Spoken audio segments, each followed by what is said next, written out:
जनता का उत्साह बहुत चरम पे है और एक्सपेक्टेशंस बहुत हाई है। मुझे डर सिर्फ इस बात का है कि देखिए, आप जब सरकार चलाते हैं तो आपको यथार्थ में रहना पड़ता है और एक्सपेक्ट लोग कर रहे हैं बहुत सारी चीजें कि सिंडिकेट राज तुरंत खत्म कर देंगे, तो गुंडों को तुरंत एनकाउंटर कर देंगे, तो बंगाल का तुरंत डेवलपमेंट हो जाएगा। मुझे ये लग रहा है कि अगर थोड़ा समय लगा, अधीर हो रही है जनता और लोग मौके की तलाश में हैं कि एक गलती हो और चारों तरफ से दबोचे। इसलिए मैं कह रहा हूं कि बहुत ज्यादा उम्मीदें, जितना ज्यादा आप उम्मीद पालिएगा उतना ज्यादा दुख होगा। होगा सब, लेकिन धीरे धीरे होगा। ऐसा नहीं कि डे वन से पहले दिन पता चलेगा कि अभिषेक बनर्जी और जहांगीर खान और ये सब जैसे जेल में भी हो गए, सिंडिकेट भी समाप्त हो गया। ऐसा नहीं होगा कि पता चला कि पहले महीने से सब डेवलपमेंट का काम होने लगा और बांग्लादेशी घुसपैठिए भाग रहे हैं। ये सब अधीर नहीं होना है, होगा सब, लेकिन अपने तरीके से होगा और एंड रिजल्ट तो वही होगा जो आप एक्सपेक्ट कर रहे हैं। लेकिन ये जो अधीरता है ना हमारे यहां, ये सोशल मीडिया के युग में, शुवेंदु आ गया तो शेर आ गया, तो कल से बुलडोजर चलेगा, तो मैं वो देख रहा हूं सब कुछ। और इतने दिनों बाद सत्ता परिवर्तन हुआ है तो जोश स्वाभाविक है, उत्साह स्वाभाविक है, लोगों का एक्सपेक्टेशन है, इसमें कोई ऐतराज नहीं है, किसी को होना भी चाहिए। लेकिन भाई मेरे, थोड़ा हौले हौले मतलब कि आराम से होगा सब। लेकिन ऐसा नहीं तुरंत ऐसा नहीं कि क्षणिक में तुरंत खुश हो गए कि अब बन गया शुवेंदु अधिकारी तो शेर आया और पता चला कि 4 दिन बाद पता चला कि क्रिटिसाइज करना शुरू कर दिया कि कहां कुछ किया। 4 दिन हो गया, अभी तक कुछ नहीं किया। बिल्कुल सही बात, ये होता है। और 15 जो समझदार हैं लोग, वो तो जान रहे हैं, उनको बताने की जरूरत नहीं है। हमारे दर्शक समझदार हैं, उनको पता है कि कैसे काम होता है, और लेकिन अधीर नहीं होना है। और बीजेपी के काम करने का तरीका तो हम केंद्र से लेकर आप यूपी को भी एग्जांपल बना सकते हैं कि किस तरीके से ग्रेजुअली। मुझे याद है, एक मैं घटना बताता हूं। जैसे जब नरेंद्र मोदी आए तो सब खिल्ली उड़ाते थे, उद्धव ठाकरे मंदिर वही बनाएंगे पर तारीख नहीं बताएंगे, और सब कब बनेगा राम मंदिर, तो ये राम को धोखा, ये सब करके। जब मंदिर बना ना, समय लगा, कोर्ट कचहरी से जो भी आया उस प्रोसेस से होकर गुजरा, तब बना। अंत में तो बनने से मतलब है। उसी तरह धारा 370 को लेके तिरंगा उठाने वाले हाथ नहीं मिलेंगे, हिम्मत है तो हाथ लगा के देखे, कश्मीर जल जाएगा और ये करेगा फलाना ढेकना। हटा ना, ऐसा था कि हटा ही नहीं सकते, मतलब ये लग रहा था कि नहीं। ये सारी बातें आप जरा सोचिए कि जब लगता था कि राम मंदिर बनेगा, लगता था कश्मीर से धारा 370 हटेगी, लगता था कि इस देश से नक्सलवाद खत्म होगा, ये सब आप बताइए, हुआ ना? बिल्कुल सब होगा, लेकिन टाइम टेकिंग चीजें हैं। ये एक दिन की समस्या तो है नहीं कि घुसपैठ को तुरंत खत्म कर दिया। नक्सलवाद खत्म हो सकता है तो घुसपैठ भी खत्म हो सकती है। बिल्कुल।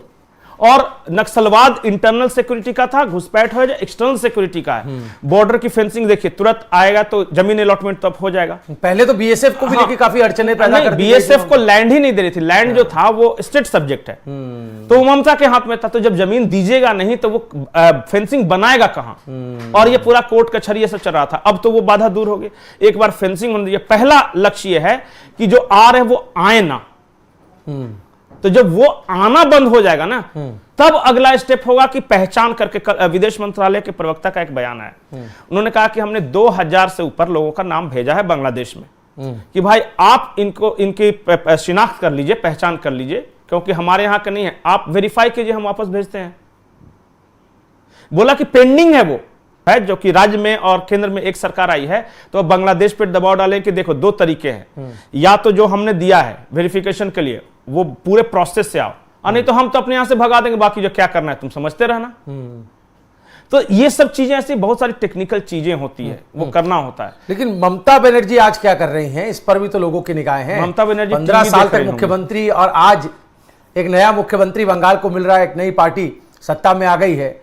ममता बनर्जी रविंद्र जयंती अपने आवास पर बनाने का कार्यक्रम, ऐसा हमें पता चला है, जहां पर बाबुल सुप्रियो गाना गाएंगे, संगीत बाबुल सुप्रियो का रहेगा, और ममता जो है उसका आनंद लेंगी। तो आज तो बड़ा ऐतिहासिक दिन भी है, रविंद्रनाथ टैगोर की जयंती भी है। बिल्कुल। तो कैसे देख रहे हैं ममता के कालीघाट स्थित आवास में ये रविंद्र जयंती, और एक तरफ परेड ग्राउंड में ये ऐतिहासिक शपथ ग्रहण समारोह? देखिए, ममता बनर्जी के लिए ये अब तक उनके राजनीतिक जीवन का सबसे बुरा समय है, क्योंकि खुद भी हार गई, पार्टी भी हार गई, इतने लंबे समय तक सत्ता में रहने के बाद आदमी यूज टू हो जाता है उस पावर का। तो वो सबसे पहले अपने आप को वो कोप अप करना होता है और खुद को समझाना होता है कि अब पावर में नहीं है। यकीन नहीं होता, जैसे ममता बनर्जी ने एक दिन आके कहा कि मैं इस्तीफा नहीं दूंगी, हाँ, बाद में वो मोमेंट था, उनको भी रियलाइज हो रहा होगा कि अब इन सब चीजों से कोई फायदा है नहीं। अपने आप को फिर से रिमोल्ड करना कुछ लोग कर पाते हैं, अधिकांश लोग नहीं कर पाते हैं। आपने देखा होगा कम्युनिस्ट एक बार सत्ता से गए तो फिर कभी वापस नहीं। बंगाल में, त्रिपुरा में भी वही हाल है उनका। तो कुछ लोग अपने आप को फिर बोलते हैं ना, फेनिक्स की तरह राख से के ढेर से उठकर खड़ा हो जाना। ममता बनर्जी हैं वैसी नेता, लेकिन इतने दिनों के तक सत्ता में लगातार रहने के बावजूद क्या वो फायर बचा है उनके अंदर? वो जो स्पार्क जो यंग ममता बनर्जी में था, सिंगुर नंदीग्राम और उससे पहले भी, वो वाला स्पार्क बचा है? या फिर अगर स्पार्क नहीं बचा है, क्योंकि पावर में लगातार रहने के बाद आदमी एक तरह से आदी हो जाता है उसका, तो नहीं बचा है, तो ये पार्टी का भविष्य बहुत संकट में है। नहीं, आज जो ममता बनर्जी रविंद्र जयंती अपने आवास पर मना रही हैं, वो तो कार्यक्रम है। मैं भी कुछ देख रहा था, कुछ राजनीतिक विश्लेषक लिख रहे हैं सोशल मीडिया पर कि ये एक तरीके से सांस्कृतिक प्रतिरोध दर्ज करा रही है ममता, और ये सब रविंद्रनाथ टैगोर की शरण लेकर अपनी रूट्स की तरफ, बैक टू बेसिक की तरफ जा रही हैं। ऐसा लग रहा है आपको? नहीं, मेरे हिसाब से ये पहली बात तो सिर्फ मैसेजिंग है। ठीक है कि भाई रविंद्र नाथ टैगोर भाई बंगाल के थे और हम अभी बंगाल के मिट्टी में रचे बसी पार्टी हैं। पहला ये मैसेजिंग है। दूसरा, इसमें एक कारण और है कि भाई कार्यक्रम इसलिए रखा गया है कि उधर बहुत भव्य कार्यक्रम हो रहा है और पूरे देश भर के सारे पूरे बंगाल से साला सेलिब्रेशन चल रहा है, लोग ये कर रहे, पूरा फोकस वहां रखेगा। तो अपने हिस्से का फोकस हम भी ले लेते हैं। जो हमारे लोग क्या करेंगे, हमारे लोग उनके शपथ ग्रहण समारोह को देखें, उनका ग्रैंड जो फिनाले टाइप का जो हो रहा है वो देखें, वहां इंटरटेन हो। तो उनको अपने पास भी तो रखना है, इनको अपने लोगों को हतोत्साहित ना हो, लगे कि अभी है।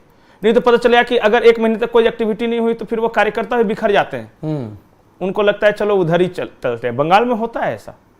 आप कह रहे हैं स्पॉटलाइट में रहना चाह रही हैं? स्पॉटलाइट नहीं, कि कुछ अपने हिस्से का जो लाइमलाइट है वो अपने पास रखें। हालांकि वो बहुत कम आएगा, क्योंकि सामने इतना बड़ा, एक तरफ आपके शहर में क्रिकेट वर्ल्ड कप का फाइनल हो रहा तो और कुछ लोग उसका विरोध कर रहे हैं।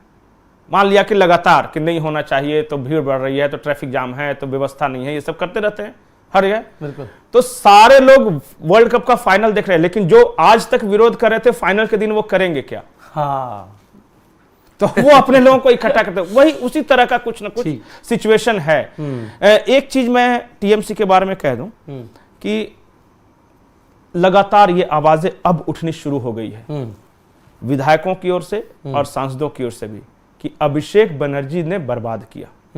हाँ, यही मैं तो ये चीजें अभी ये पिक करेंगी।